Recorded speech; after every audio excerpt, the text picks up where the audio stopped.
దేశ ప్రజలు స్వతంత్రంగా జీవించే హక్కుల కోసము మహాత్మా గాంధీ గారి యొక్క నాయకత్వంలో ఆ రోజు నెహ్రూ గారు, జవహర్లాల్ నెహ్రూ గారు ఆనాడు ఆ సంగ్రామం దేశ ప్రజల కోసం మొదలైన ఆ సంగ్రామం, స్వాతంత్ర సంగ్రామంలో నుంచి వచ్చిన కుటుంబమే ఈ రాహుల్ గాంధీ గారి కుటుంబం.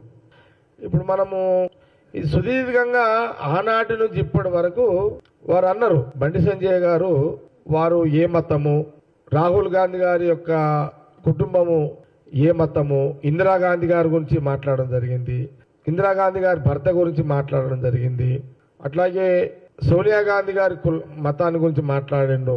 ఇవన్నీ కూడా వారికి బండి సంజయ్ గారికి తెలిసి మాట్లాడిండా, తెలుసుకోకుండా మాట్లాడిండా, అవగాహన ఉందా లేదా, కొంత అవగాహన బండి సంజయ్ గారు లేకపోతే అవగాహన కల్పించే ప్రయత్నమే నేను కాంగ్రెస్ పార్టీ పక్షాన నేను ఈ గాంధీభవన్ మీడియా ద్వారా నేను తెలియజేస్తాను. ముఖ్యంగా నేను చదివి వినిపిస్తాను. రాహుల్ గాంధీ గారి యొక్క కుటుంబము బ్రాహ్మణులు, వాళ్ళు బ్రాహ్మణ్స్, వాళ్ళు హిందువులు. ఇది గమనించాలి. ప్రధానంగా బండి సంజయ్ గారు గమనించాల్సింది ఏంటంటే, రాహుల్ గాంధీ గారు వారి కుటుంబము వాళ్ళు బ్రాహ్మణులు, వాళ్ళు బ్రాహ్మణ్స్, వాళ్ళు హిందువులు. లేదు బండి సంజయ్ గారికి ఏమైనా డౌటా, బ్రాహ్మణులు హిందువులు గారు అని ఏమైనా డౌట్ ఉంటే అడగొచ్చు ప్రశ్న. బండి సంజయ్ గారు ప్యూర్గా వాళ్ళు బ్రాహ్మణులు, వాళ్ళు హిందువులు.